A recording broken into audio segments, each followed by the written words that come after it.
समय पहले की बात है। विशाल पर्वतों और घने जंगलों के बीच बसा एक समृद्ध राज्य था, विजयगढ़। इस राज्य की रानी रुद्रप्रिया अपनी बुद्धिमत्ता और अपार सौंदर्य के लिए प्रसिद्ध थी, लेकिन उसके राज्य में कुछ महीनों से अजीब घटनाएं घट रही थीं। महल में रहस्यमयी छायाएं दिखाई देती, रात्रि में किसी के चीखने की आवाजें आती और राजमहल का कोई ना कोई सेवक अचानक गायब हो जाता। रानी इस रहस्य से व्याकुल थी। अजनबी साधु का आगमन। इन्हीं दिनों एक अजनबी साधु विजयगढ़ में आया। उसकी उम्र का अंदाजा लगाना कठिन था। ना वह अधिक वृद्ध था, ना अधिक युवा। उसकी आंखों में एक रहस्यमयी चमक थी, मानो वह सब कुछ जानता हो। उसका नाम था अग्निवर। जब रानी को साधु के बारे में पता चला तो उसने उसे दरबार में बुलवाया। हे महात्मा, हमारे राज्य में एक अजीब भय फैला हुआ है। आप अपने दिव्य ज्ञान से इस रहस्य को सुलझा सकते हैं। साधु कुछ पल रानी को देखता रहा और फिर बोला, रानी, यह भय साधारण नहीं है। यह किसी अदृश्य शक्ति का खेल है, परंतु मैं इसे रोकने का प्रयास करूंगा। मुझे महल में एक रात बिताने की अनुमति दीजिए। रानी ने सहर्ष अनुमति दे दी, लेकिन महल के कई मंत्रियों और सेवकों ने साधु को आगाह किया। यह महल अभिशप्त है। कई लोग यहाँ रात बिताने के बाद लापता हो गए। साधु मुस्कुराया और बोला, यही तो देखना चाहता हूं। रहस्यमयी रात। रात का पहला पहर बीत चुका था। महल के गलियारों में अजीब सी सायों की हलचल थी।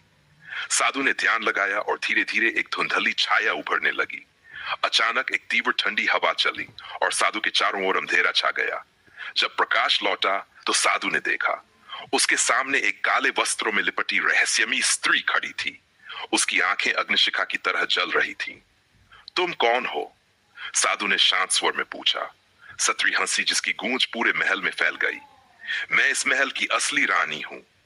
मुझे वर्षों पहले छल से मारा गया था और अब मैं इस महल में हर जीव को अपने साथ ले जाती हूं। रानी का छिपा हुआ अतीत।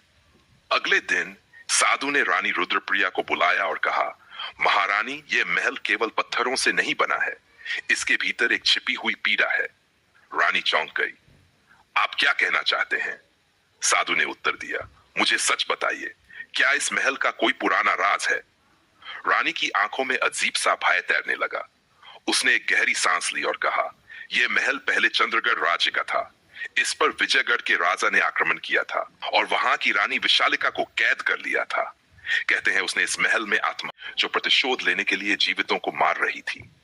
साधु की परीक्षा। अगली रात साधु ने एक यज्ञ करने का निर्णय लिया।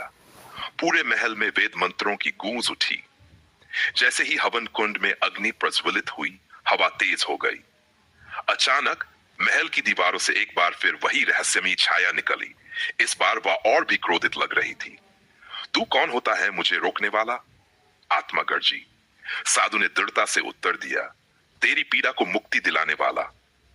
भूत। साधु ने एक तांत्रिक अभिमंत्रित जल निकालकर छाया पर छिड़का। आत्मा तड़प उठी। नहीं, ये नहीं हो सकता।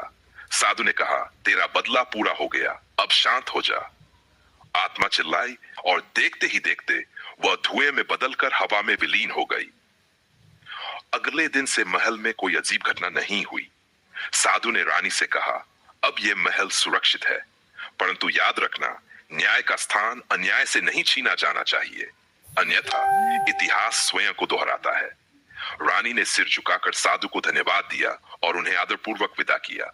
उस दिन के बाद विजयगढ़ में फिर कभी कोई अनहोनी नहीं हुई, लेकिन रानी को जीवन भर यह एहसास बना रहा कि साधु अग्निवर केवल एक साधारण व्यक्ति नहीं थे। शायद वे स्वयं भगवान का एक रूप थे, जो सत्य और न्याय की रक्षा के लिए धरती पर आए थे।